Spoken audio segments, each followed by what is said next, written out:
There's more to ease. Financial district home office. Now that's it. Baby, if you've ever wondered what became of Joe and me. We're living on the air at Carnival Personnel. Carnival Personal Podcast, CPP. Listen to Jacques and coherent yapping while Joe can quote a movie line by line. They may have no idea what they're talking about, but all in all they still sound pretty fine. It's Carnival Personnel, the CP Podcast.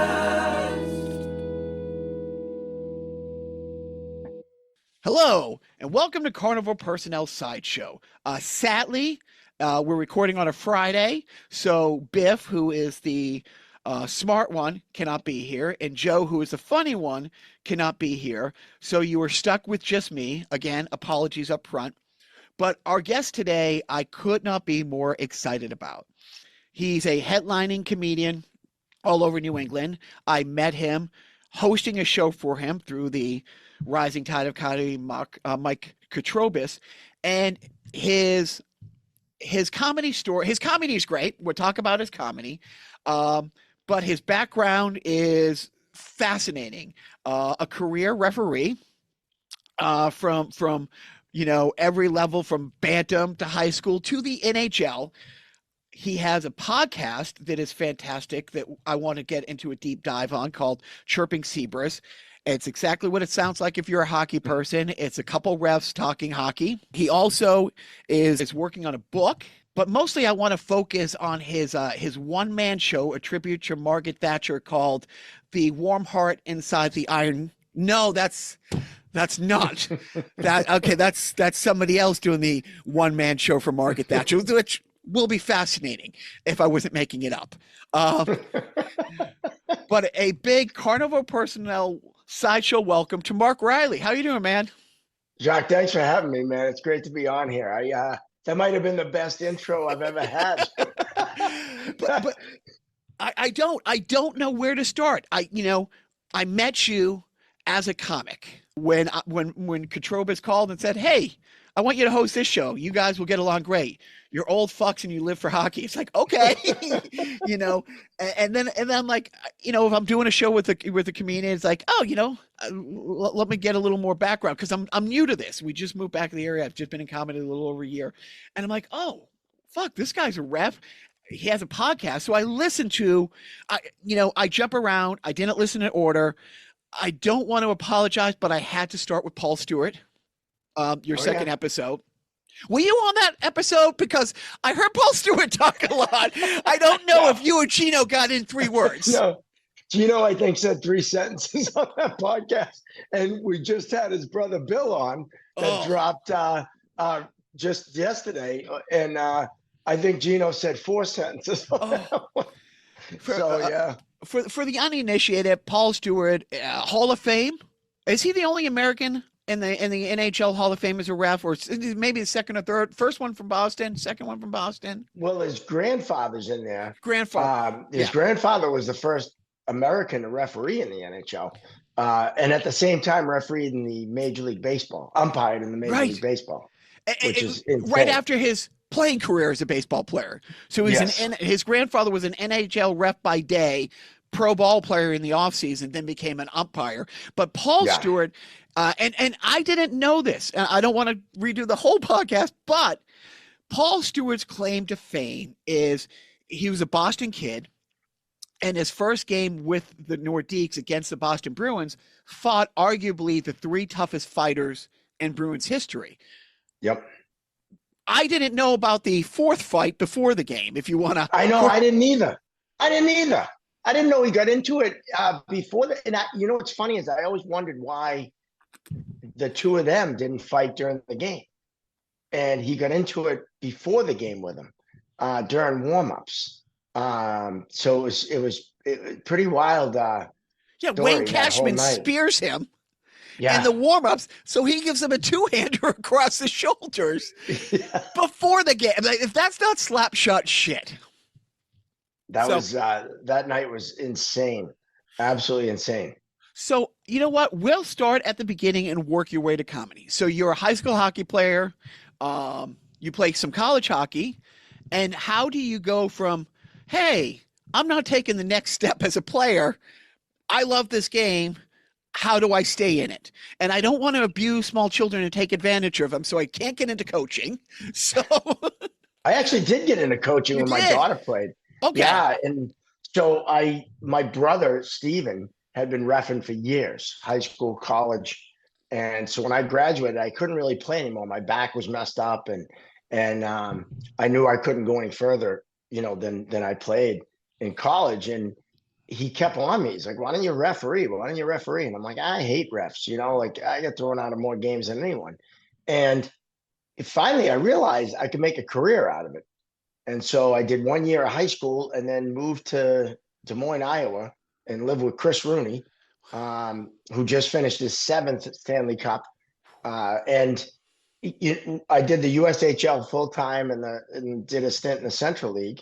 And so I went from high school JV because they wouldn't let me work varsity at the time to basically major, junior, and pro. And the following year, got hired by the East Coast League by Andy Van Hellemond, and who's just probably the greatest ref ever, and worked for him for almost 5 years. So yeah, and then I got hired by the NHL, and then fired a week later. And Is there no a really joke. good story? There's a good story, but there's no good reason. Okay. Um, the only reason really that I come up with is that I'm American. Now they didn't tell me that, obviously, but they told me every other reason, and none of them made sense. See, And so, I don't think people really understand. We talked a little bit about the great Richie Dunn. Um, Played 11 plus years in the NHL. I mean, he was playing when Bobby Orr was still around, and he was from Canton, Mass. But he played 1 year in Calgary, and was either get me out of Calgary or I'm done with hockey because of the anti-American sentiment. I mean, this is 82 82, mhm. 83, before all the Russians started to come over. Even then, I mean, I remember seeing a clip of Don Cherry on Coach's Corner talking about all these European players coming over, taking jobs. I mean, it's almost like listening to a build the wall fuckhead now. It's like they're taking these jobs away from hardworking Canadian farm boys. It's like, hockey was they're right. Like how Yeah. dare you? And the anti-Russian and all this stuff. But he was the only American on the team in Calgary. And it's a real thing. And my starter wife, she played 2 years in for the Vancouver Griffins. The first year, everybody loved her. She was great. The second year, and she was on a team with Cameron Granado and Shelley Looney. This was in between Olympic years. This is where they played. The second year is when they put the patches on the players of the country of origin. And at that point, you could a person on the other team could get on a Zamboni and steamroll my wife, no call. But she would Right. sneeze in the face-off circle and get a 5-minute misconduct. And it was even, and this is 2001, 2002, that anti-American sentiment in Canada. It was anti anything but Canadian. Yeah. Yeah. Is pretty strong. So as a ref, yeah, I mean, yes, that's why there's so few American refs. I think you can Well, count them on one hand. Yeah. Paul Stewart talked about it. Not only did he experience it as a player, but also as a referee. And so it's, and this is nothing against Canada or, any Canadian that I know. I have a lot of great friends that are Canadian. It's just, the nature of the beast. It's like young blood, you're just another kid going over the border to play their sport. 100%. Yes. Yep. So, after that happened with the NHL, I worked 2 years in the ECAC, and I was bitter. I was angry. because a lot of guys that I work with in the East Coast League got hired, and I thought I was better than. And so I ended up taking about 10 years off from refereeing and coaching. I coached at their academy, the JV boys team, and I coached my daughter, who played from, the time she was 3 all the way up to 19. So I coached and tortured every ref and got thrown out of a few games. And then I got back into refereeing. After coaching kind of ran its course, my daughter aged out. I was kind of done with coaching, a team of kids that just were playing for fun.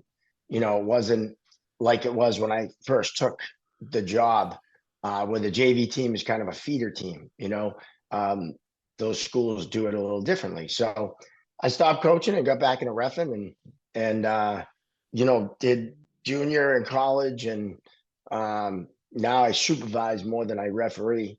I got the podcast, and I still love the game and love talking hockey, and especially love talking refereeing.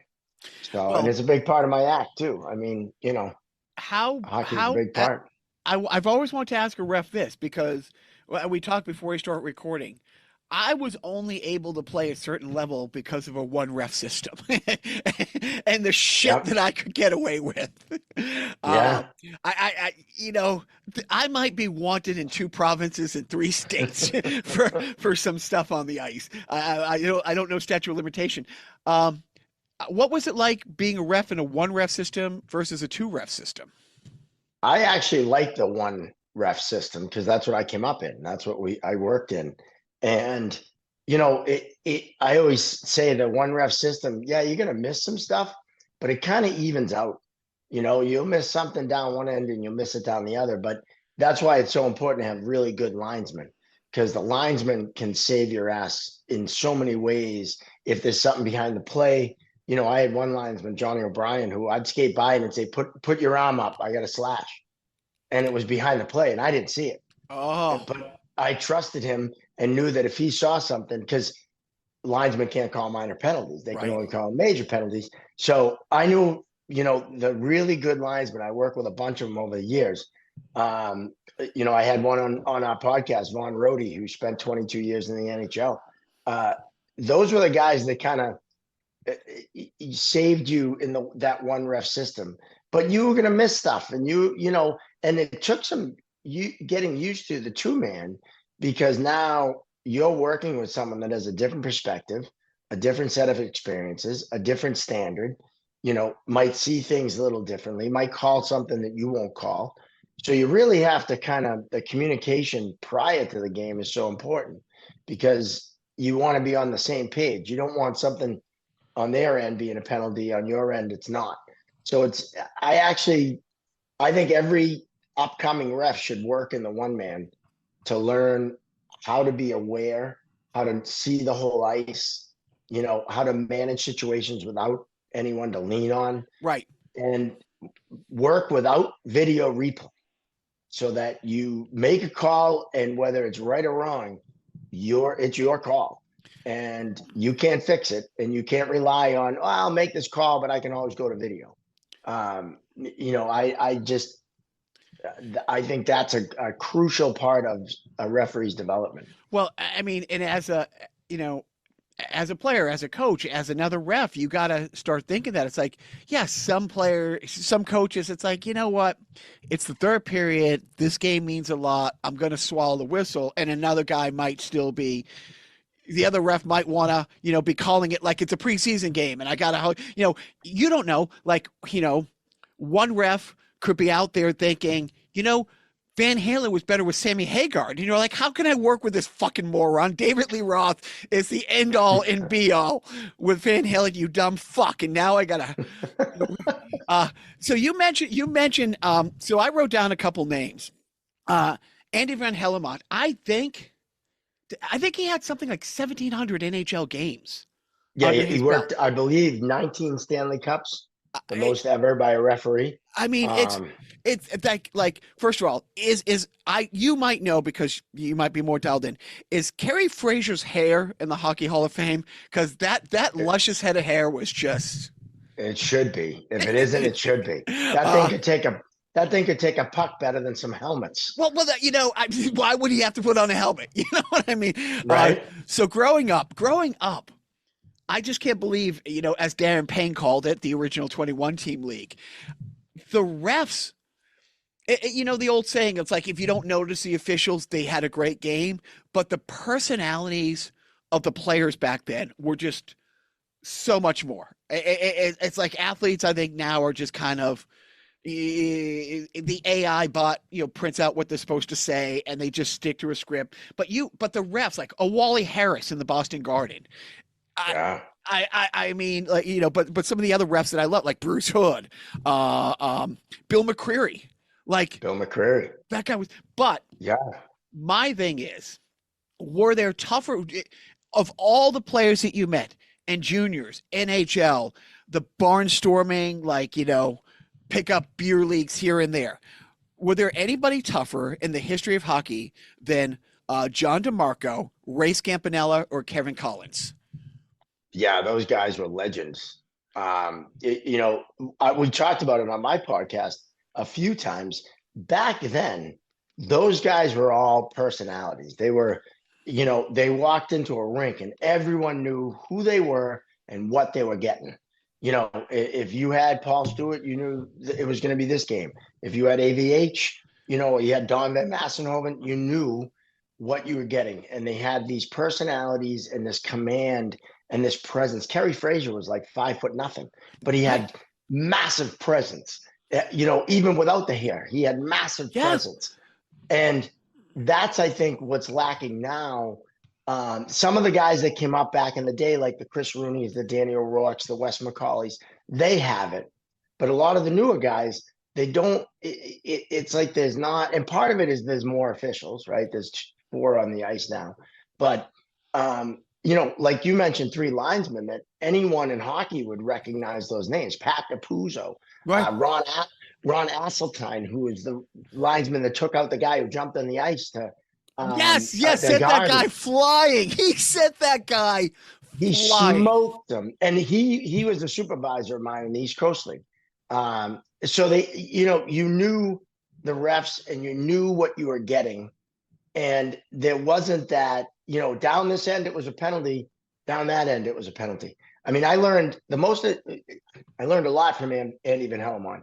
But one of the things he said was always referee the first period as if it's the third period. So when you get to the third period, if you're calling something, you can say, hey, I called that in the first period. That's been the standard the whole game. And, a lot of guys call it tight in the beginning, which some games you have to, and then they swallow the whistle. I never swallowed my whistle.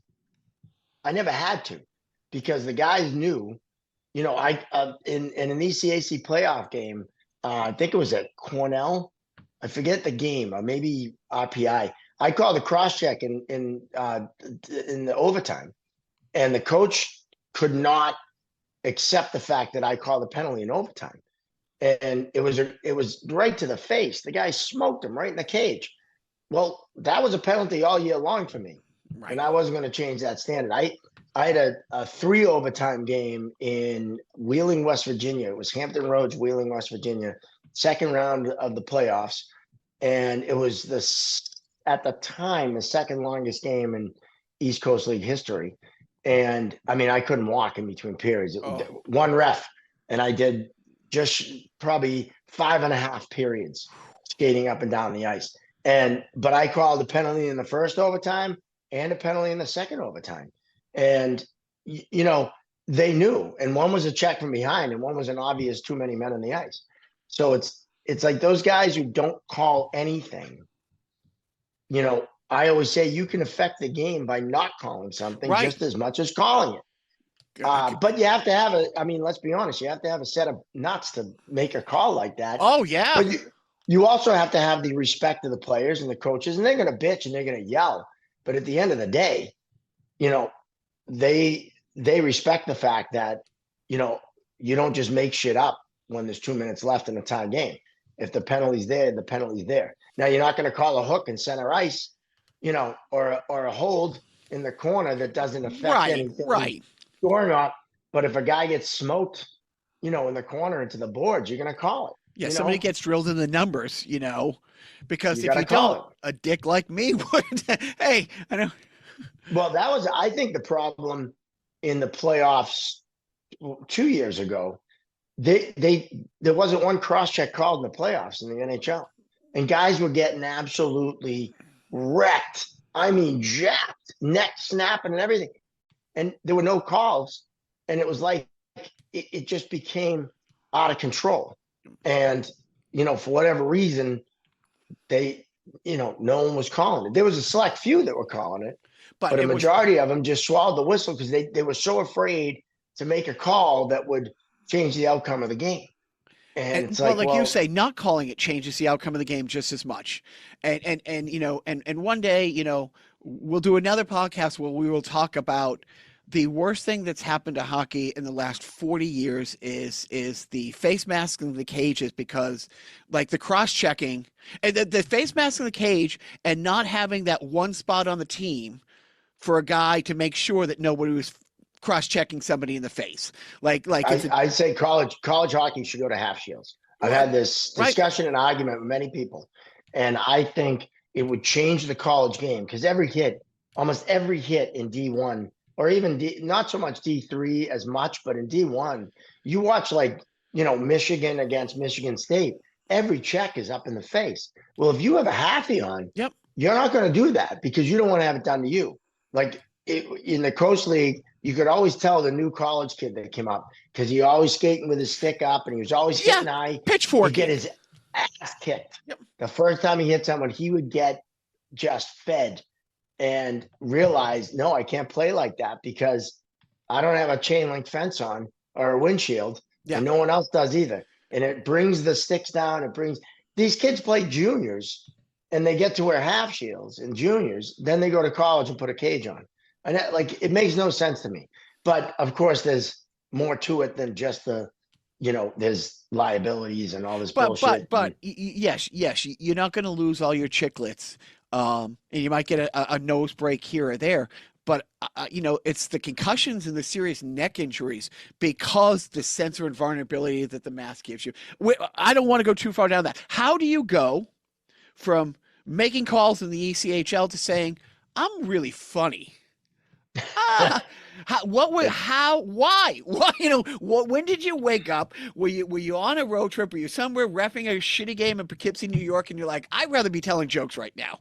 So the story goes, I mentioned Johnny O'Brien, one of my best friends in hockey. So I met him out in Colorado Springs at the USA Hockey Select Camp. There was only 12 of us that went out and got picked.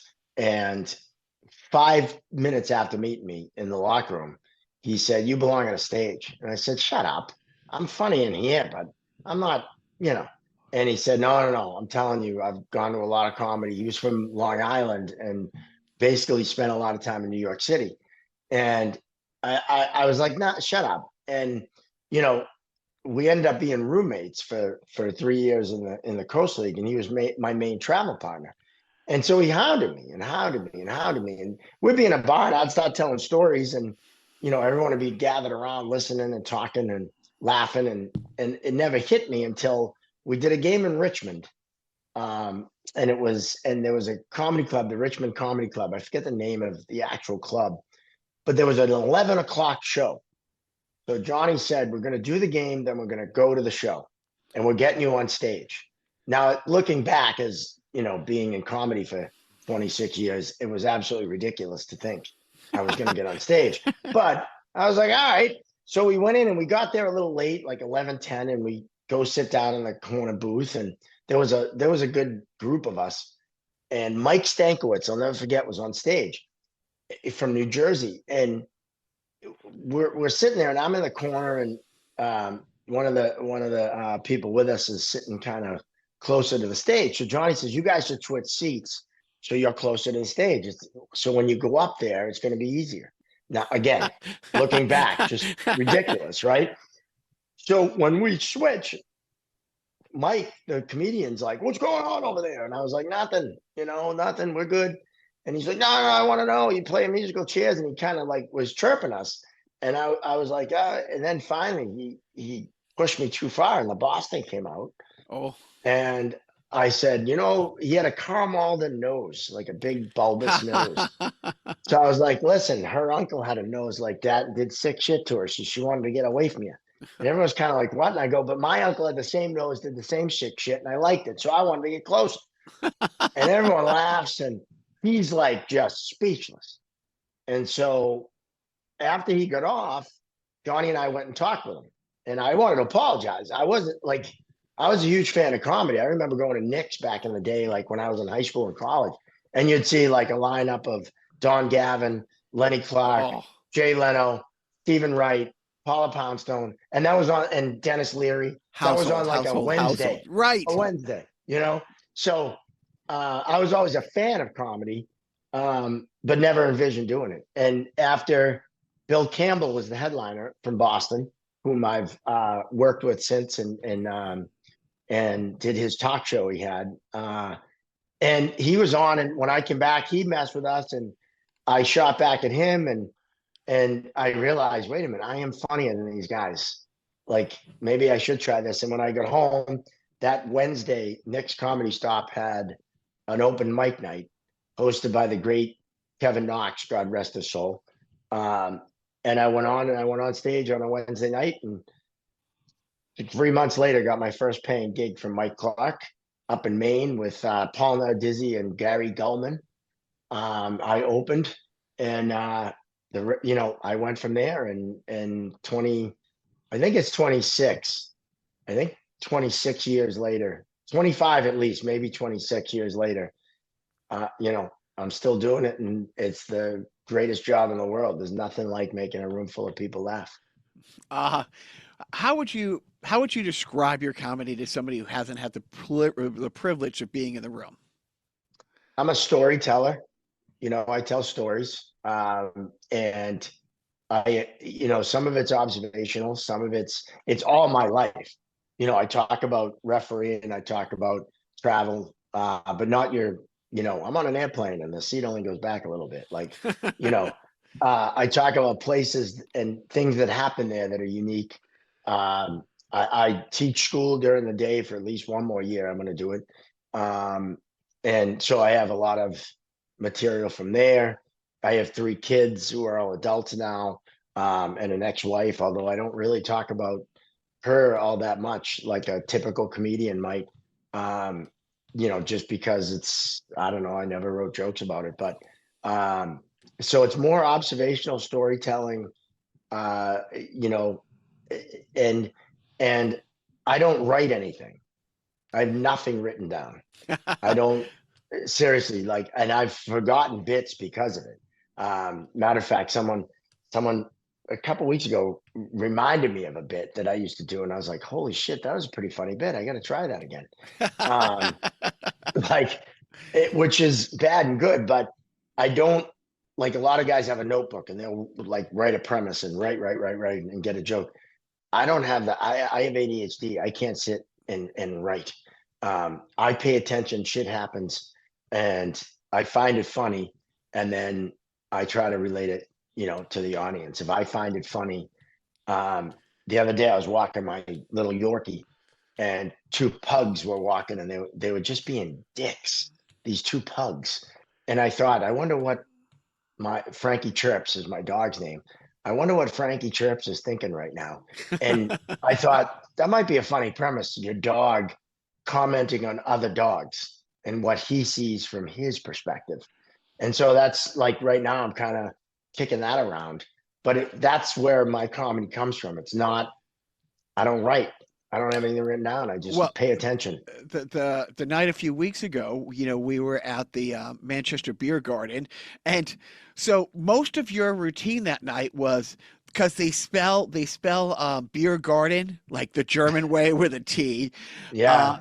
It's a huge room that a 35-foot ceiling that and when you said it, you're like, it looks like the Ark upside down. I'm like, it does look like the Ark.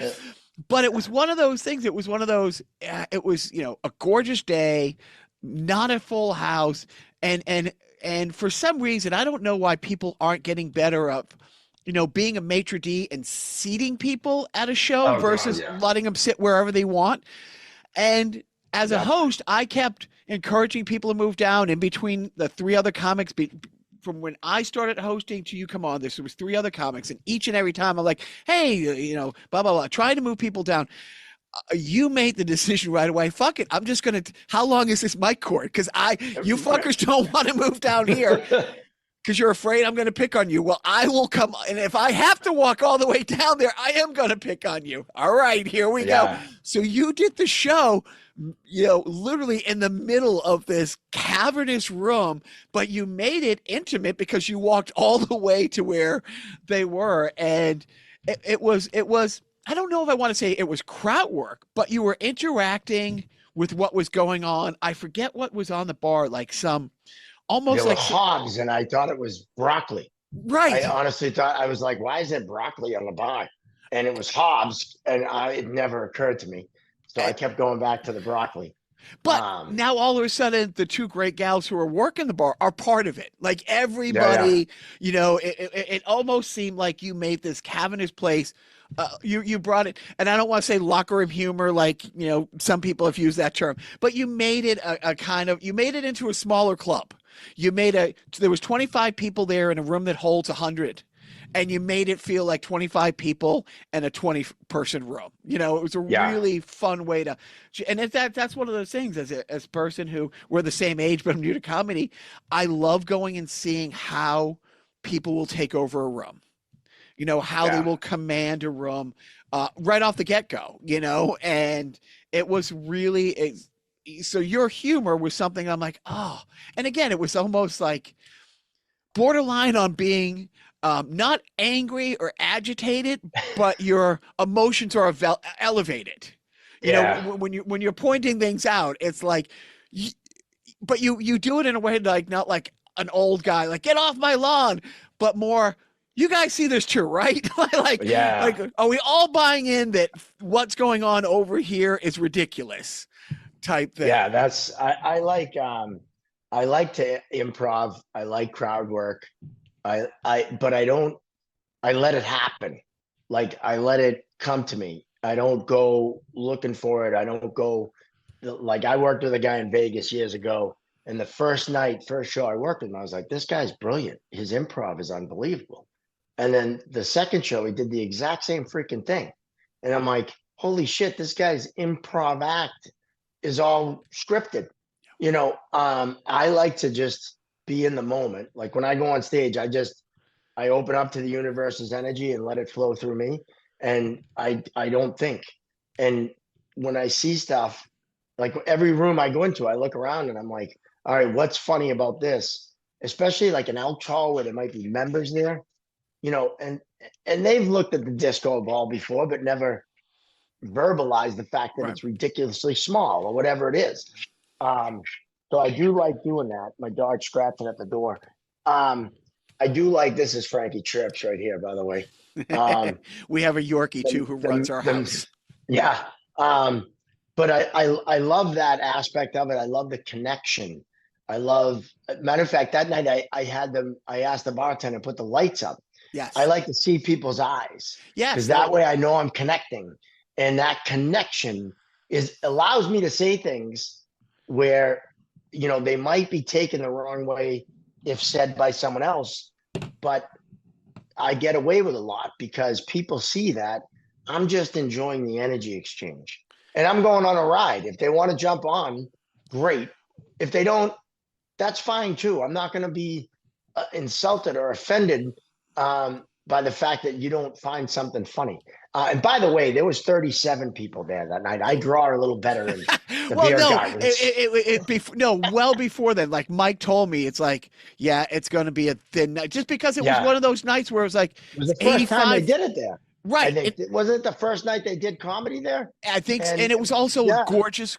And it's kind of in the middle of nowhere. It's not like, oh, we'll grab dinner and then we'll head on over there. You know what? Why don't we do this, before we go there. It's like, Yeah. just from where you enter the parking lot to where you walk in the thing. It's crazy. That night was crazy. But I always say that, like, I don't care where I'm doing it. I've done comedy shows in backyards. Yeah. I've stood on pallets. I've been in office, conference rooms, restaurant. I don't care where I am. It's the same. It's a connection. It's an energy exchange. It's sharing myself with a group of people. And that's why I say there's nothing better, because I'm a big believer in what you put out, you get back. And I get so much from the audience that, that's what makes it such a great job.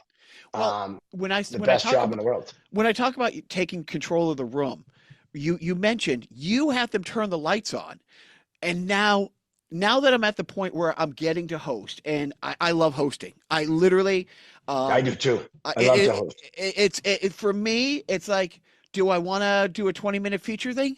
I'm not going to say no. That's fun, but I love, because you have more control. But what I'm learning each and everything, it's like, talk to, especially the headliner, kind of, how do you want the lights? Because it's not a one size fits all thing. And when you were like, hey, turn the lights on, it just changed the whole vibe of it. Because, I work with Jim McHugh a lot, who's a crowd work guy. And there's some places where you can't see past the first row. Yeah. And so if you're doing he is a crowd work guy, he's prepared materials, but it's like, you are just, what's your name over here? There might be an empty seat. And you're just pointing into the darkness versus, you know what? Yeah. Keep the spotlight there, illuminate this, have the, this is a show and this is a person we're here to see type thing. But yeah, it's nice to see the people that you're connecting to versus, me most of the time yelling into the void. Yeah, no, I would rather a little more light in a room than a dark room, or where I can't see past the first two rows. Because again, one, I love seeing people laugh, and sometimes people aren't making noise, but they're laughing, or they're smiling, or they're having fun. And if you can't see that, they're a quiet laugher. Especially in a room where the ceiling's 35, 40 feet high, so it's not made acoustically for laughter. Right. It just gets absorbed or lost. And you're up there sometimes, like there's certain places, like if you work at a movie theater, it's built to absorb sound. Right. So you're up there and you're going, is anyone even freaking laughing? Right. Like what is going on here? But then you realize that they are laughing. It's just, that's why I like to see it. Because if I can't hear it, I can see it. And then I know, all right, they're having a good time, or, this person's angry, or whatever, whatever it is. And again, it's all about the connection. It's all about 100%. Connecting to the people. Because I love that bond that you can make in 20, 40 an hour. Like, people get to know you, you get to know them, and you let them inside your world and your brain and how it works. And as long as you do it in a way that's honest, I think people really appreciate that, and again, that's why, I get away with a little more, because people, just from knowing me or meeting me, know that I love everyone. I don't care what you look like, who you are, what you do. Don't be a dick, and we're fine. And if you're a dick, you're going to learn quickly you brought a knife to a gunfight. Yeah. Well, the thing about, hosting that I'm learning, it's like, you've been doing it for 26 years. You can have a night of comedy in front of 11 people that is a top 10 night because it was just awesome. Or you can be in a room with 60 people all spread out, and you might have been killing, but everyone's spread out and you don't know it. And that's one of the things that I've started to do is, like, I'll get there a little early and I just put reserve signs. If Mike tells me, it's like, yeah, there's like 35 tickets sold and it's a 60-person room, I'll just work from the back and the sides, just put a reserve sign. And I see people like a maitre d' Yeah. because laughing is contagious. Yeah. And Oh even yeah. And energy. It's all about right, energy. if you have a Like quiet laugher, you might have somebody who like just their whole body shake, but they don't audible laugh, but everybody around them will feel that energy. And and yep. that's why, sometimes you'll see like just a master's class and using the side like a Christine Hurley will say something and have a pause, it gets a laugh, but she'll hold that note for the laughter to spread, and then it's almost like a wave. Then it kind of goes back around because as people are buying in, and she'll get 2 rounds of laughter without uttering a syllable from where she jumped off here to come back in because of the contagious laughter, because everybody's buying in and the energy of the room. And again, that night, by you saying, all right, I'm just going to walk the 20 feet closer to you guys, everybody else who stood there and had good sets, it was a fun night.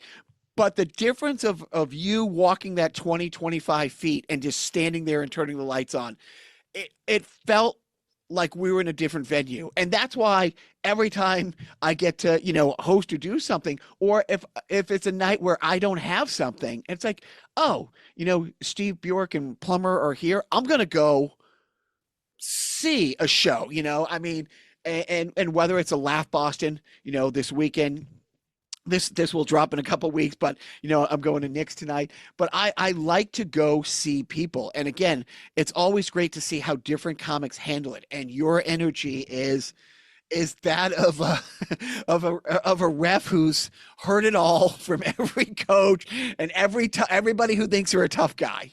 You know what I Yeah. mean? And it's just it's that quiet. You're not a quiet guy, but that quiet vibe that you give off, it's like, dude, you don't want to go down this road. Like Yeah. It's presence, right? yeah, It's the yeah, same as on the ice. Like when you go out as a ref, you need to have presence. You need to tell the rink you're in control without telling them you're in right. control, right? So the way you carry yourself, the way you move, the way you start out, in a game, you introduce yourself to the coaches, you meet the players. That's like taking the mic, and that first 30 seconds, you can get control of the room like that. And if you don't, well, then, it might take you a little longer. But it's and that's the part that civilians or lay people don't get. Comedy is not just going up and telling jokes and being funny. It's an art form. There's pausing, there's facial expression, there's movement, sometimes there's a physical aspect. And there's sometimes it's a word at the end of a joke that's funnier than putting it in the middle of the joke.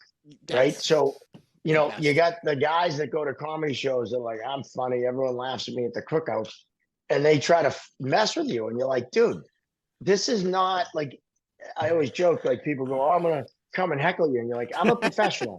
I'm just letting you know. So go ahead, but I take no responsibility for how much I torture you.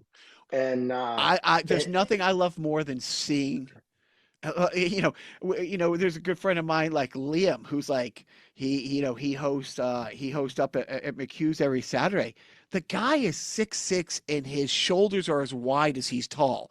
And there's sometimes when people like start heckling him, like, well, he's as funny as he is big. But it's like, and I'll just sit there thinking, how drunk do you have to be to, first of all, want to go after this guy, and then to get, but somebody like you, there's just some people who will just kind of ignore it or just kind of pass it off. And then there's some people like, I gave you the second warning, and now. Yeah. Well, there's certain comedians too that have their set and they don't really deviate, right? Like they're not improv people. They're not, they don't, if something crazy happens, it can kind of, throw them a little bit. I'm not that comedian. Like everyone's like, well, you know exactly what you're going to say when you go on. I'm like, I have an idea. I have an idea. I'm going to do, travel and hockey and then maybe teaching, but that might get blown up right away. And I might end up talking about something I didn't even expect to talk about. And I might have a bit that's related to that I'll do that I had no intention of doing when I walked on stage. So it's kind of like I try not to be rigid. I try not to be scripted.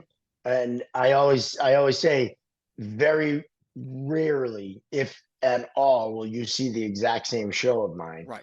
I mean, you can come see me Friday night and come see me Saturday night, and neither show is going to be exactly the same. They're going to be a good chunk of it that's different. And you have your A material, you have your stuff that you do every show. Well, I don't have A Right. material. I have B material. No, But- you have a few A material. I saw your act. You have a few A jokes, but those are the ones you do. Right. And then, but I pride myself in the fact that one, no show is the same. Yeah. And two, I can do a show for the junior class of Dana Hall School, all girls school at Giggles at 2:00 in the afternoon, which I did. And then go and do a show on the American Cruise Line where the average age is near death. yeah. You know, and you have people knitting while you're telling jokes. Like, I don't care where you put me, I'm going to make it work. And if I have to work clean, I'll work clean. If I have to, research some stuff and, or if I'm doing a corporate show and I find out what's unique to that company, I'll do that. And I'm adaptable. And I learned from Kevin Knox, learn how to host, learn how to be a good host because you'll get more work. And you never want to show up. You never want to show up to a show. And when the person running the show goes, "Hey, do you mind hosting tonight?" You never want to say, "I'm not really comfortable hosting," because then you just shut the door to shows down the road. I mean, I've hosted shows and gotten paid as if I was a headliner. It's not like people go host. I love hosting, and a good host can make a better show. And so I learned. Don Gavin's one of my heroes, and he grew up with my older brother in West Roxbury. He said, in not so many words, be adaptable. Like, don't pigeonhole yourself. Don't learn how to work clean. Certain comedians, if they try to work clean, they're lost. And whether it's clean, not saying fuck, or it's clean, not doing dirty, material, if you don't learn how to do that, now you've closed the door to a bunch of shows. And and that's what I tell younger comics, try to be versatile, try to, and every new comic, I mean, I did it. You all talk about, when you knew it's shit jokes and masturbation, right? Because it's funny and people relate and it's easy laughs. But as you kind of evolve and mature as a comic, those things are still funny and I'll laugh at them because I'm a seventh grader. But we all are. We're that one step away. But at the same time, you got to be, my favorite, Steve Lyons, one of my favorite baseball players of all time, not great at any one position, but he's the only guy to play every position on a all field 9 positions in a game for 3 different teams. You know what I mean? And, Julian Edelman, Division III college quarterback, Division II college quarterback, he's the kickoff and the punt return specialist. He wants to be a slot receiver. Oh, crap. Can you play corner? Because there was one season where he played half the thing as corner, as a comedian. And that's the thing. It's like when I started hosting, and Mike says to me, it's like, "Hey, can you afford to go get some gear? Because not only can you host, but he has gear if he can't be somebody he has, but it's like, it just opened up to such, oh wait, you have a piano, a couple mics and a light. Can you, and it's like, it's a little more than the $20, they had the $50 feature if you're hosting and bringing gear. And when I started doing this not that long ago, it's funny, I've run into people who who will see on Facebook or on Instagram that I'm working all the time. And they say, "Oh, yeah, how are you getting all these gigs?" Which is, I'm funnier than you. How do you? But the thing is, I can get a call from. I've done the Elks where you say everybody, they're not close to death. I'm pretty sure there were 2 people who had already died that like nobody had the heart to tell them that it's time to go. I've seen them people. And then I'll do Nick's tonight, and it's like I can work PG-13 R, but I don't have to go into the gutter. But I can, and that's why people are like, Jim can take me to a place that's here, or I can work with Steve Bjork and stuff like that, because I can be, I can do a masturbation joke without being graphic about it. You know what I mean? Or you can find, funny ways. Like, it's great. I work a lot. I'm going out to LA and I work a lot with Dante the comic, and he's not a clean guy, but that's not his style. But he talks a lot about, he does a lot of coaching. And he talks about, the art of saying something dirty in a more clever way. Like, there's a comedian who doesn't say asshole, they say balloon knot. Balloon knot is so much funnier than the word asshole. Tony V is a master just at the doing best. that. Right. Like, and is able to say things that what he's talking about, but the way he says it is so much funnier. He's incredible. You mentioned something before too. Like, I notice a lot of the younger comics now, when I was opening, I would stay and watch the whole show, because I wasn't watching a comedian for material, obviously. I wanted to see how they work the stage. I wanted to see how, like Richard Pryor live on the Sunset Strip, that's a masterclass in how to work a stage, right? So you watch these guys, how they handle crazy situations or a heckler, and what they do to make a joke funnier, and how they change one word to make something better than it was originally. So great.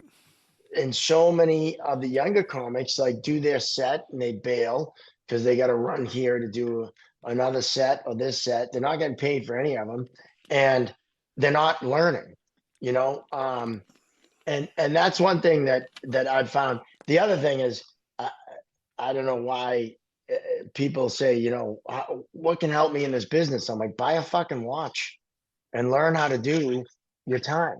If someone says do 5, don't do 8, don't do 6, do 5.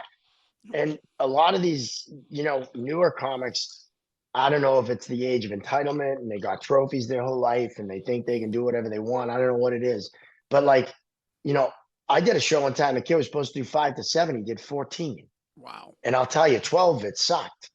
Right. So it's like, and I'm like, why do you, and then they could play, I can't get any shows. Well, maybe because you don't fucking pay attention to what you're told. When I started, if I did that, I wouldn't work. I wouldn't get any work because everyone would be like, nah, he doesn't keep his time, or, he, does this or does that, or he's late or whatever. And it's like, I just don't get that. But, I think that's a society thing more so than a new comic thing. Again, Dante, for the last few years, he puts out these comedy tips, and he's up to like 280, and they're like a minute to 2 minutes long. And it's all, Mark, it's all about what it takes to be a working comic. It's not about material. He's always, and he posts 1 or 2 a week, and it's always like that. It's like, don't be late. And I don't know who needs to hear this in this day and age, but it's like, especially the lower rung you are on the ladder, the harder you have to work to kind of be a decent, look, there's some headliners who are there when the host goes up and tells people to turn off their cell phones, and they stay in the room. And there's people who the show starts at 8, they're going on at 9:15, who walk in the door at 9:13. And again, like, they've earned that right and that privilege. But the lower you are on the ladder, the more you have to do these tiny little things, like your 5 minutes. If you kill at 4:40, get the fuck off the stage. Get off. Yeah. Yeah. I know you think your closer is a great joke, but you just killed. And people are going to remember, get off the stage. Don't go, oh, you know what? They're loving this. I'm going to go another minute. No, because less is more. Then Less shit is runs more downhill. sometimes. And now the headliner who's going to do 45, well, now because the place has to close, now they're going to do 38. And I've gotten so much work because a booker has turned around and said, hey, this person really liked you. I have them going up here in Maine in 2 weeks. Do you want to go host that? Because the headliner had said, hey, this guy was fun. This guy. Yeah. The other thing is, yes, look, if you have two shows, I get the hustle. I get the hustle. I applaud the hustle. We are at the beer garden in the middle of fucking nowhere. And if the feature is going on at 9:15 and they're getting off at 9, or no, the feature's going on at 8:45, they're getting off at 9:10, and you're going on, from 9:15 to 10, and the place closes at 10. This person is not going to another gig and getting up somewhere else. Why wouldn't you stay in the room? Why? Just because of the camaraderie? Oh, you know what? Yeah. And for me, before we were recording, we talked about, my buddy Biff, who's usually the host and the co-host with me, and we've been on the same hockey team for close to 30 years, and we play in Selmar, California, now Valencia, from 10 to midnight. 10 to midnight is what we have to do to get to the parking lot from midnight to 2 a.m. Like that is the most fun. Like at this level, we want to go out, we want to get a good workout in, we want to, score a few goals. We rather our friend miss on a breakaway than us score because it's more fun to give him shit later. But it's a midnight to 2 a.m. that is the hard. So breaking down the gear and talking to you that night and finding out, it's like, oh, you know what? I have somebody who might be perfect for your podcast. Hey, will you come on my podcast? Hey, Mark, when you did this, I thought you were gonna, pull off the off ramp there, and you just took a hard turn back into traffic, and I didn't see it coming. and we can talk about a bit that you did. Yeah. Or here's the other thing. As a comedian, I found it's nice to talk to the people who laughed at your shit who may come to another fucking show. Yeah. And if you bail, that's how you build your fan base. That's how you build your fan base. And every time I see somebody leaving, I'm like, okay, maybe your wife is 9.5 months pregnant and you're on your way to meet her, and I hope everything works out. But for me, it's like, where the fuck you go? It's Manchester. We're not even in Manchester. We're an off ramp before Manchester in the woods. Where are you going at 10 o'clock at night that getting there at 10:30 is going to make a fucking difference? Where these opportunities, you know what? Here's another thing. Here's something that I learned from Dante. When I do a show, I usually send a letter back to the venue, to the manager. Hey, Mark, the girls who were the ladies running the bar that night were fantastic. They made the show great. I just want to let you know, as somebody who did comedy and bought beer at your place, I would come back because they were great. Do you know how many of those people then call the booker and say, hey, get this guy back? If you treat people differently, you stand around. More and more comics are giving out cards after the show, which, why wouldn't you? But you can't be doing that if you're halfway down 93 while you still got 15 more minutes left in your set. You're only, you're only hurting yourself. I don't get why people do it, but I've stopped telling people or even suggesting what to do, because if you haven't figured that out at this point, I can't help you. Well, as a headliner too, especially when I work with people that I've never worked with before, I like to watch the show. One, I like watching comedy and I like to laugh. And if someone makes me laugh, I enjoy it. But the other piece of it is, I want to see, if they did a joke that might have, stepped on my stuff, so that, and not in an intentional way, but like, all right, so I won't do that tonight, or I won't bring that up because it was brought up, or there might be something that happens with an audience member that now I can use. You loop it back in, or I watch a comedian, and say stuff like, I'm not afraid of giving another comedian shit when I get on stage. If they've done something that I find is funny or ridiculous in a nice way, I don't mind taking digs at it and having fun with it. It's, that again is a camaraderie. I mean, one of the best laughs I ever, when I cracked up more at a club one night because,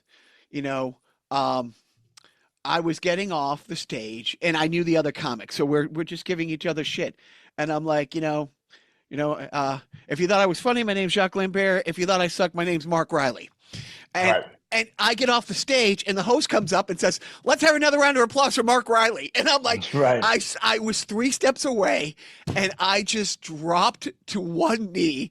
I was laughing so hard because, Yeah. oh my God, I literally walked into a glass door, and it was one of those things where it was such a great thing. So when you see a comic feeding off the other guy's thing or the other gal's thing, it's like, it just, now you really feel like, okay, we're a team here, and we're, as a group of comics, we're all rowing in the same way to make these people laugh. And if I can feed, if you Yeah. feed off something I mean, and you said it, I like to stay in the room because it's an hour and a half show. And you're I going like to to laugh laugh. the whole time. I like to laugh. I like Right. to laugh. I'm not a comedian that only laughs at my own shit. No. Those guys, nothing against them, but those are I feel those are the people who, I don't know if it's a lack of confidence. I don't know if it's a jealousy thing. I don't know if it's just a pure low key, low amount of narcissism. I don't know what it is. I like to laugh, right? It's the best. And if it's funny, and if it's not funny, I'm gonna shit on you for it. And it's still fun. Like and it's still fun. Yeah. So I've always enjoyed watching. I've always enjoyed, that aspect of it.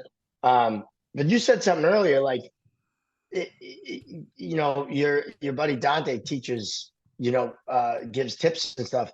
There's multiple aspects to the business of comedy. And the first thing you have to accept is the funniest people aren't on the biggest shows, or on TV. It's just the way it is. And I don't say that with any,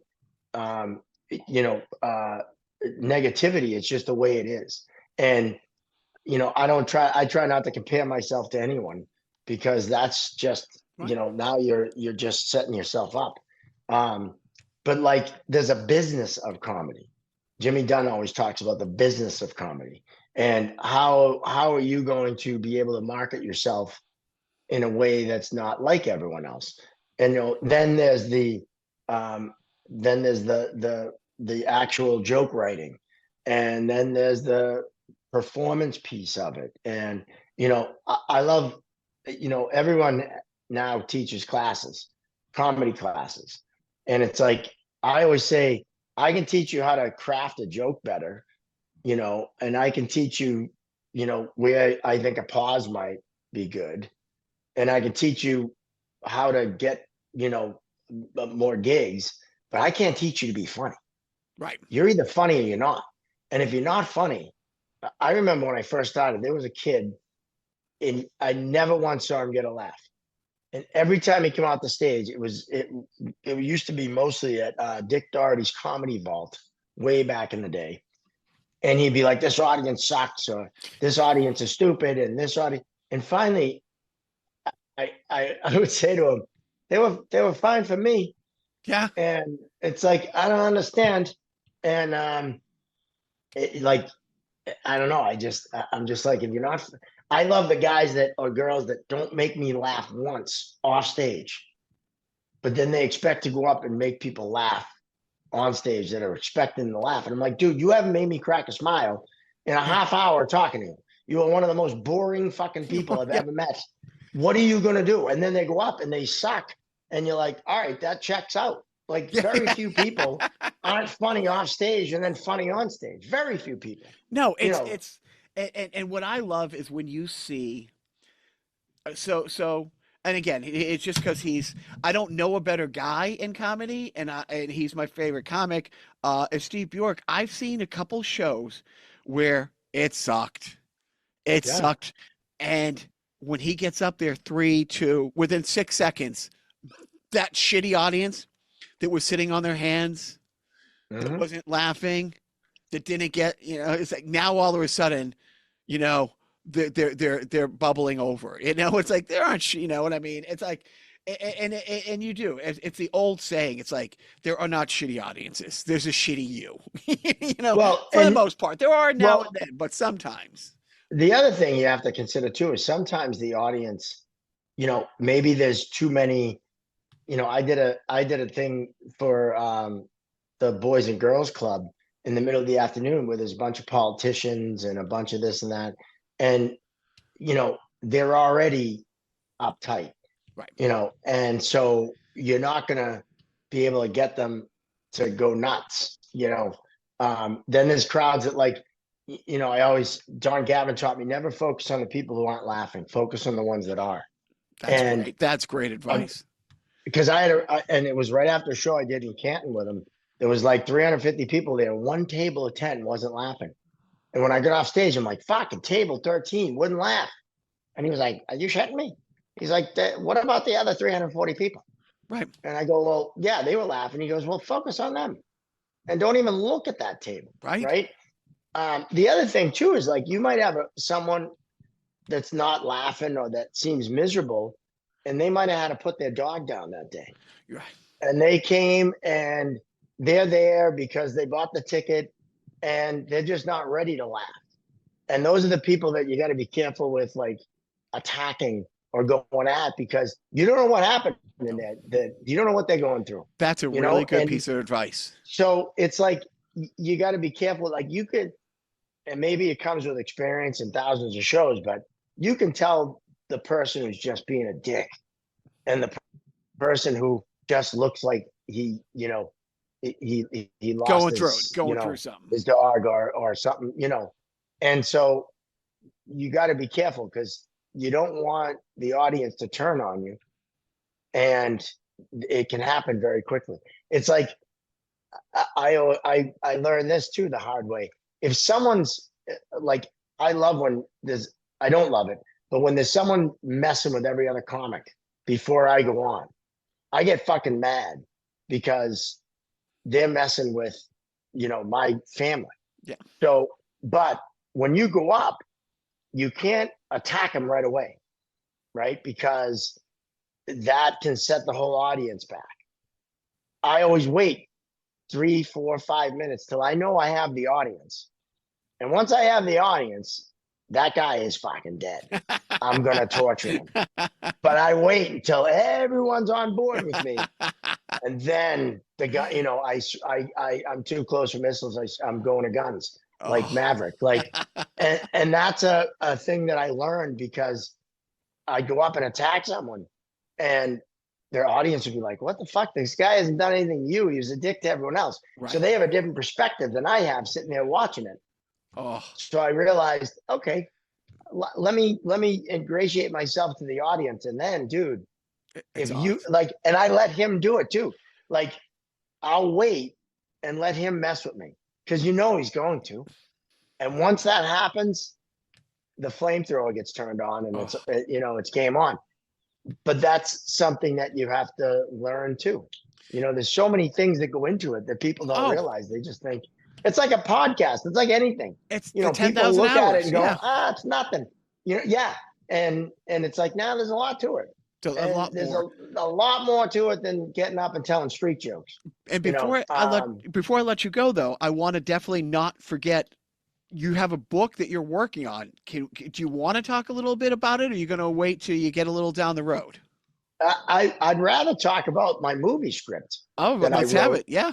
Based on my years in the East Coast Hockey League. It's called Penalty Box. And it follows some referees throughout a whole season, and they're all trying to get to the NHL. And they all encounter, I wrote it with a buddy of mine who's a screenwriter, John Siemens, who won the Woods Hole Film Festival Best Screenplay years ago. And we got together, and I don't know how many years, every Tuesday night I go over to his place and was in Hyde Park and would sit and write. And he knew how to write a script, and I had the stories. And we put together this script that I think is pretty good. It's been a long time since a good hockey movie.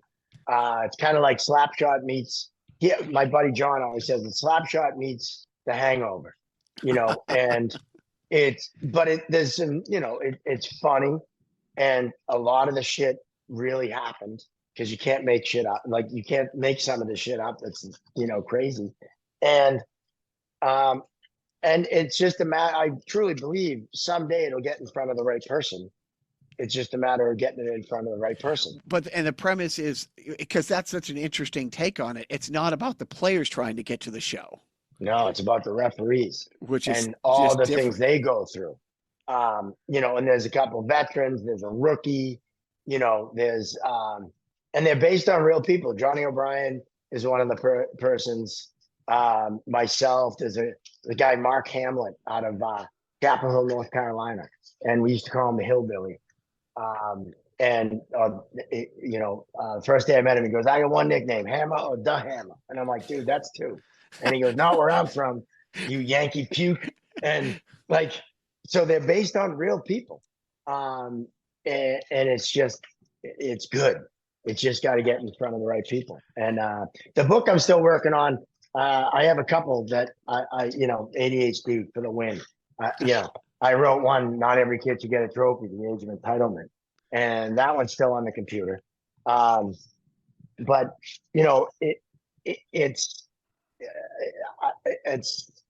I really am proud of that movie script because it's my life. Right. And, it's something that, I don't know. I'm surprised I didn't talk to you about it, but I'll definitely send you a copy. Please so do. You can let me know what you think, because it's hockey, it's comedy, it's it's perfect. And nobody's out writing movies about refereeing. No, like there's everybody who's played hockey has a hockey movie in their head that's just as good as Slapshot. It might be good as Slapshot 2. I wouldn't know. I never seen Slapshot 2. I refuse to watch it. Refuse to watch it. I've never watched The Godfather 3 either. I just there's some things that there's just no reason they exist, but nobody's writing from that perspective. Right. Because it's just as hard to, there's actually fewer jobs. Each NHL team has a 24-man roster. Yep. There's 2 refs on the ice. It's and it's like the podcast, my podcast, Chirping Zebras. It's, it's about hockey, and we have non-referees on. I mean, we've had plenty of guys we had Jimmy Dunn on, we had Doug Smith, the Goon. We had Pat Shea, who's incredible. Ryan Whitney, like guys that haven't refereed, but have had interaction with referees and have a story to tell. Because anyone who played hockey has had interaction with referees, and then we have the Paul Stewarts and the Bill Stewarts and the legends as well. But it's a perspective that is not out there. No. I had a buddy of mine who does all my merch. My buddy Chris McMullen out of Marshfield. He's a baseball guy, not a hockey guy, but he loves listening to it because he's like, there's never a press conference with a ref after a game. Right. You never get to hear what the ref was thinking. And on our podcast, we give insight into why we might call that, why we might not call that, why, we interact a certain way. Along with, everyone has a story and most of them are funny. Right. When I went to Qatar and I was playing the league, you took turns refereeing. And at this point, it's 2014. I have, without exaggeration, been playing hockey over 40 years at this point. And the first time I reffed, I realized I know almost nothing about this game. And it was it's like I instantly felt bad for every ref that I told to get the fuck out of the way on a face-off because I'm dropping the puck. Where do I go? Where do you want me to go? It's like all of a sudden I'm like, I think I'm in good positioning, and I realize, oh fuck, the play got turned over, and now they're coming right where I am. Do I go here? Or do I go which way am I? First of all, which way am I not going to die? Right. Which way am I not going to affect the play? And it's funny. I'm one of those people who think college should be free for everybody after you spend a year working the service industry. Because when you work in the service industry, first of all, you will never not fucking tip again. You will never be belligerent to a poor waitress who has no control about what's going on in the kitchen. Yep. And you're not going to drink yourself out of school because you're not going to want to work with the fucking public again. So you will fucking, and I think everybody should, have to take it after squirts, every coach should have to go to a weekend reffing Yep. clinic Yep. where Yeah. you're not going to sit in the classroom. You have to ref a game because Yeah. it is. I have been playing at a pretty decent level with pretty great players around the world. And I realized instantly, oh shit, I don't know anything about this game at all. And I wish there was a way for me to send a postcard to each ref that I told, have another donut, you fat. Oh no, that was Jim Schoenfeld. No mind, that's Yeah.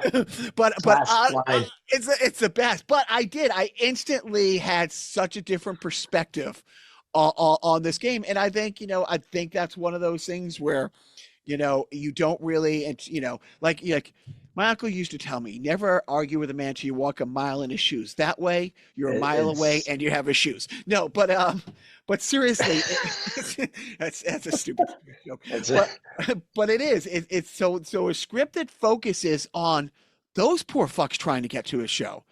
And again, in an NHL game, there are 20 people on each bench. There's 40 jobs right there. There's 2 refs. Yep. No, It's harder it's a to become story a that's ref. not told. It's a story that's not told. And when you think about it, I don't think there's ever been a movie like Billy Crystal played a ref in Forget Paris, but it wasn't about him reffing. He just happened to be a ref. Right. Right. I can't think of a movie where it's about the referee's experience, whether it's hockey or whatever sport, their experience, what they go through, what they're trying to accomplish. It's a unique perspective, and it's told in a way that's entertaining. I mean, minor league hockey is entertaining. It's And 100. and in the movie, it's funny. In the movie, my character, me, I find stand-up comedy by accident. Fiction mirrors real life, or whatever that phrase is. I find comedy by accident. Johnny O'Brien finds his way on the PGA Tour. Like, there's a lot of real things in there that no one would know.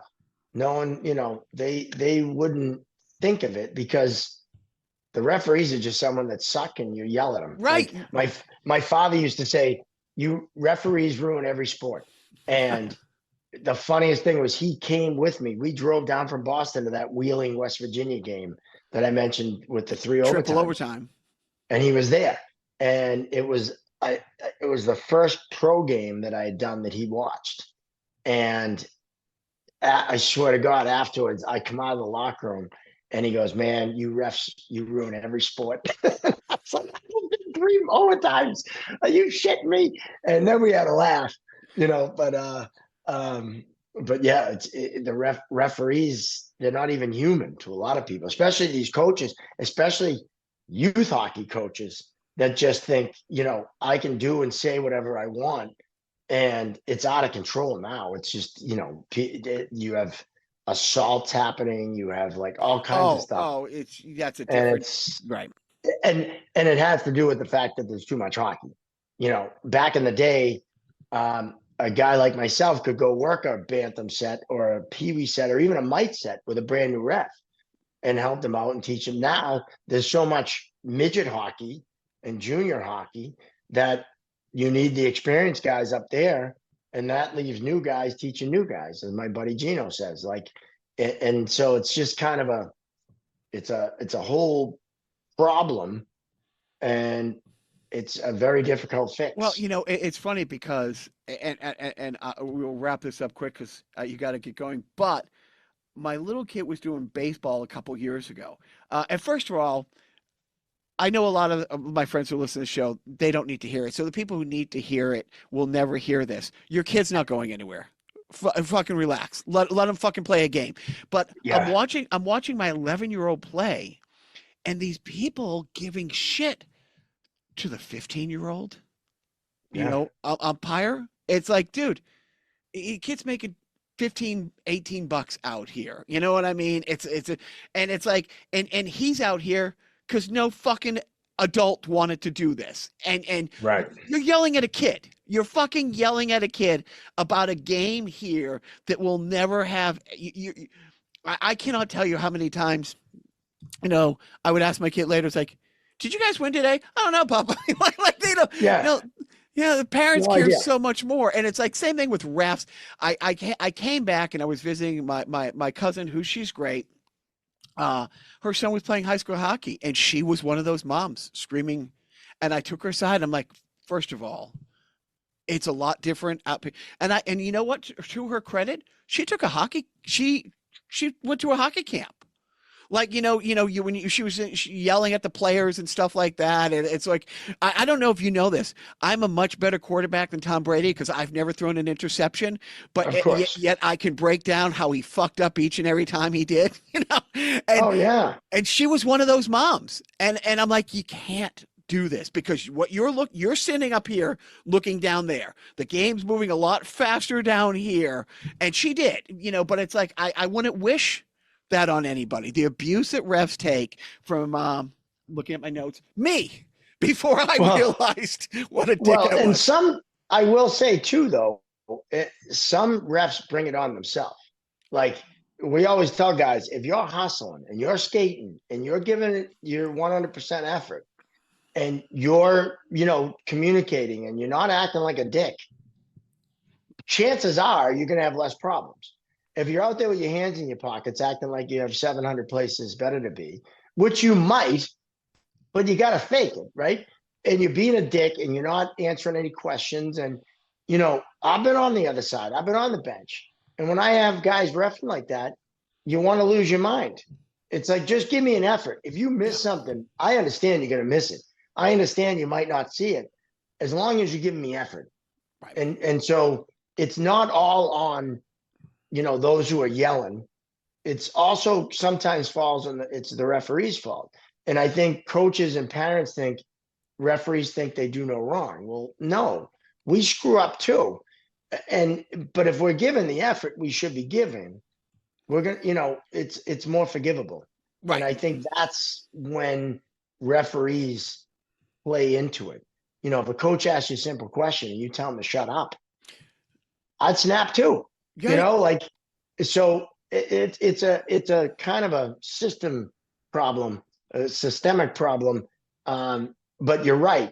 And that's why the book I'm working on now is I Ref Your Kids, why your kid is not going to the NHL. Is that what it's called? That's what the book's called. And fantastic. Fantastic. If your kid's 12 and you're carrying his bag out of the rink, he ain't fucking playing anywhere. But people live through their kids. And like, I remember my daughter said, Dad, I really don't think college is for me, my hockey player. And she was a really good player. Like she was one of the better skaters. She was a better skater than me. And I consider myself pretty good skater. And she could have played if she wanted, but she said, I don't think college for me. I want to go to esthetician school. And, she was worried I was going to be upset. I said, I played college hockey. You're not living a dream. I'm not living my dream through you. I lived my dream. I worked in pro hockey. It is hysterical. It's not about me. Yeah. The number of guys just on my Friday night team in LA, a Friday night hockey, F&H. Most of the really good players who played somewhere, most of their kids don't play, or they played a little here and there. But Dad didn't need that trophy from that. No. And it's funny how many of the guys who got into it late or whatever, it's like, who have their kid in every camp you can possibly. Dude, it's fucking summer. Go to the beach, go to Six Flags. Every youth team I coached, I always said, it's not about winning, although winning is more fun than losing. Agreed. But if you lose, let it feel bad. But when you walk out of the locker room, life goes on. Your kid's going to be 11 once. Right. They're going to be 12 once. It's not, and I'm as competitive a person as you'll ever meet. But at the same time, you got to remember, there are people in this world that have actual problems. you know, like there are people struggling and dealing with stuff that's real, right? And not bullshit that, I always tell my students, oh, your iPhone is in charge. Well, the kids that don't know where their next meal is coming from feel really bad for your plight in life, right? Like, so I always try to keep that perspective. Like, you know what? I woke up today. Today's a great day. I'm looking down at the dirt, not up. Great day. And I'm going to try to make the best of it. And, yeah, shit's going to happen. Maybe I'll get stuck in traffic later on. Maybe eat something. You know what? But it's not real problems that people are facing. Yeah. And, I think a lot of people in society lose that. And I get it. Your reality is your reality. Don't get me wrong. I'm not underselling anyone's problems, but at the same time, the fact that you have to, you spilled your coffee and you got to go buy another one. You have the ability to go buy one. Don't complain. Yes, I'm sorry. It sucked, but yeah, exactly. So, and so I don't know. That's just me though. Mark, so you said you got one more year of teaching in you. Are you looking at a national stage where you like to go out and do more stuff? Do you do the cruises and the other, people in your age group? Yeah, I haven't done any like big cruises, and mostly because, I'd love to do one. But very like the agents want people to go out for 4 or 5 weeks at a time. And I could never do that with school. And it would have to line up with like April vacation and stuff. So eventually I'd like to do a few of those. I'd like to get more into the acting. I'd like to, focus more on the podcast and try to like do more with that. And build that. I mean, just keeping up with social media alone, between my comedy stuff, the podcast stuff now, Frankie Chirps has an Instagram, it's like, it's a lot, especially for a guy my age. It takes me 5 hours to make a 1-minute TikTok video. There's a lot more to it now than just showing up and being funny. So I want to focus on that. I want to focus on, getting into more kind of broadening the horizon of entertainment, maybe taking some trips to LA. I used to go to New York all the time. I stopped doing that just because life has got in the way.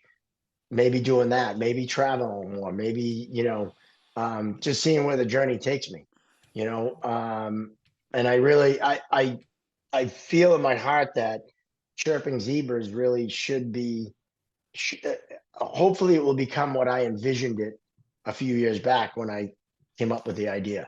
And I think it can kind of morph into something that's, pretty cool. Like the, the movie script itself, there's so many, podcasts out there from fans' perspectives and ex-players in every sport.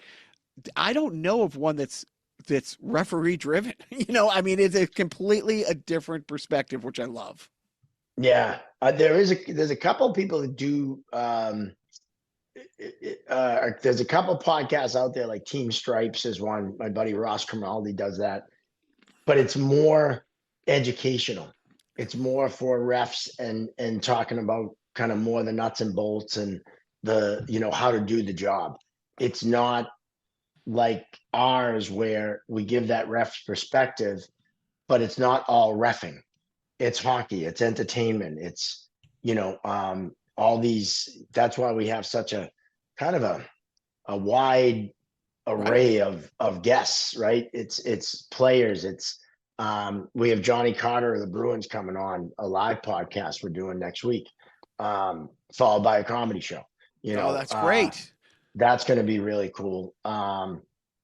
So we try to kind of mix it up and not just make it refereeing, because people hear referee and they're like, even the name, right? Chirping Zebras. It kind of came to me.